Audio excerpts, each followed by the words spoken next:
And good evening, everyone. Welcome to a live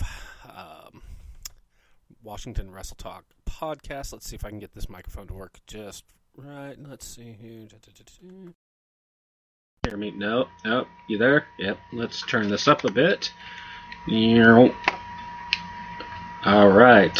So let's see how this works. God, what an event that happened tonight at the Clash of Champions. Let's go ahead and start it off with during the pre-show there was a triple threat match for the Cruiserweight Championship. Now, keep in mind that the premise is that it's all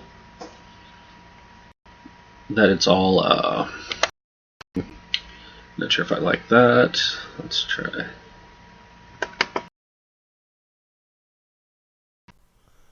Or is it still... It's... Okay, here we go. The premise of tonight's show was all about every title being up for grabs. So, excuse me, the first match, of course, was the triple threat between Drew Gulak, Lince Dorado, and Humberto Carrillo. Gulak retains the title, and it's unfair to the cruiserweights because they put these matches on the pre-shows when the crowd hasn't even fully arrived in the arena yet. So, but I understand from a booking, since somebody's already liked my tweet. Oh, hello, Denise, aka Delight.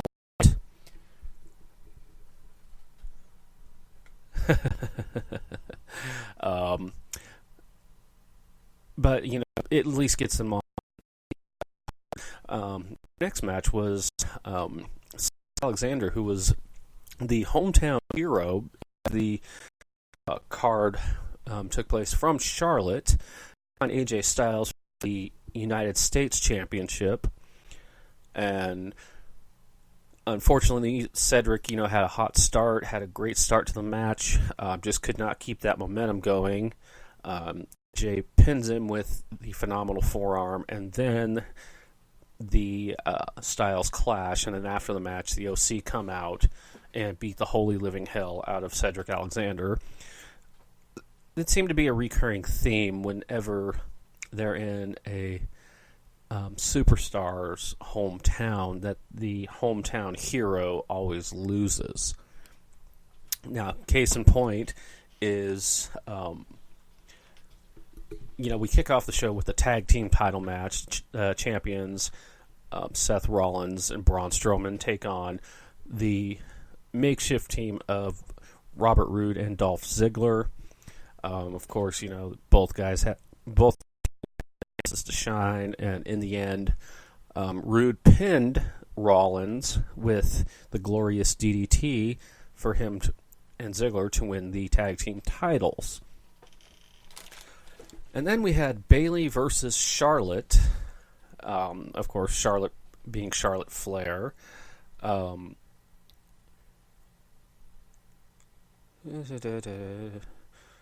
don't want that.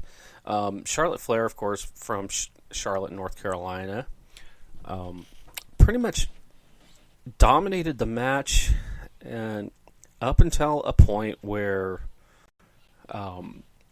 Bayley took off the turnbuckle padding and gave her a, drop toe hold or whatever into the exposed turnbuckle and pinned her. So, that was just a ridiculous way to end the match. And then Bayley literally ran out of the arena.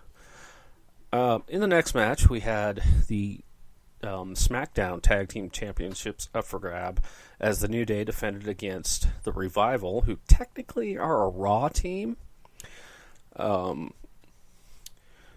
With the story here, 4 weeks ago, the Revival injured Xavier Woods' knee, so it was to be Big E pretty much on his own. He got some good flurries in. Xavier tagged into the match. It was a house of fire. Adrenaline, of course, they said on the air. The Revival hit the Shatter Machine on Big E on the outside, basically taking him out of the match. And then hit a Shatter Machine on Xavier Woods. Not content with that, they took the knee brace off, ripped his tights, and then I believe it was Scott Dawson. I can never tell who's who on that team. I think Dawson's the bald guy. Forced Woods to submit in a reverse inverted figure 4 leg lock, and then the Revival got on the mic and mocked the crowds, saying that the old school took out the new day. So it's going to be interesting to see what happens between now and Hell in the Cell. In the next match, we had the Women's Tag Team Championships defended as champions Alexa Bliss and Nikki Cross defended against Fire and Desire, the team of Alexa Bliss and Sonya Deville. Mandy Rose and Sonya Deville. Oh, I missed. So this is what happens when you miss this part of the show. In the middle of the match, R-Truth and others ran to the ring with the 24/7 title on the line. Bliss tried pinning R-Truth, but only got a 2 count. In the end, Nikki Cross hit Rose with a swinging neck breaker off the ropes to retain the titles. I'm sensing a little pattern because, only one title has changed hands. Well, actually, just the tag titles changed hands for both Raw and SmackDown. The next match was Shinsuke Nakamura, the Intercontinental Champion, with Sami Zayn defending against The Miz. Now, The Miz, I don't know if you guys have noticed this, but he's been wearing shirts that say, such and such town is awesome. Like tonight it was Charlotte. So, well, pardon me, dinner's coming up. In the early part of the match, Sami Zayn was on the microphone, just talking into it as Miz and Nakamura were having their match, until finally somebody wised up and shut the microphone off. At that,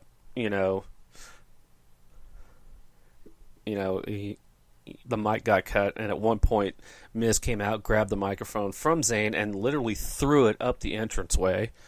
They did a great story here with Miz attacking Nakamura's arm or knee. It was a decent match.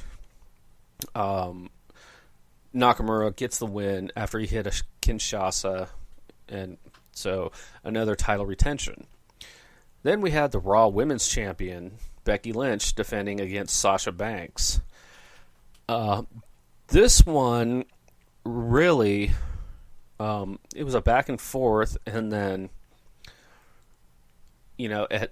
towards the end, Banks, who's been known to be, using chairs the past few weeks, grabbed a chair, and then Becky Lynch grabbed a chair, and she goes to swing at Banks, and she hits the referee, and the referee's down. So at that point, Lynch and Banks are brawling all over the arena. And when I say brawling all over the arena, I mean they went everywhere. It was later determined that Lynch was disqualified, and since a title can't change hands on a disqualification, Becky Lynch retains the title. And then we had the SmackDown WWE Championship match between Randy Orton and champion Kofi Kingston. A lot of interesting things happened here. Orton hitting the snap power slam. Orton hit the RKO for a 2 count, but because Kingston had his foot on the ropes. In the end, though, Orton went for the punt kick. Kingston ducked and hit Trouble in Paradise, and Orton fell in a heap. He crumbled in a heap, and Kingston got the win. Then we had the no disqualification, no countout match between Eric Rowan and Roman Reigns. Now, I've been a bit curious as to see what they've been doing with Eric Rowan. And that question was answered when towards the end of the match because, these guys were just brawl. This was just a brawl all over the arena. They took out one, Reigns tried to use a kendo stick and Rowan threw the stairs at him, and then Rowan hits him with the kendo stick, and then Reigns uses the steel steps and a Superman punch, and so he then gets Roman actually powerbombed Reigns through the English announce table, and then got hit with the Iron Claw slam through another table. Then, as they're brawling, Reigns hits Rowan with this lead pipe-looking piece of equipment, and then hit him 3 times with the gym camera, on the rampway, and then a Superman punch. Now, here's where it gets interesting, and here's where my suspicions were confirmed. As Reigns went for a super spear, he got kicked in the face by someone and it was revealed to be none other than Luke Harper, who was returned to the WWE after not being seen since WrestleMania.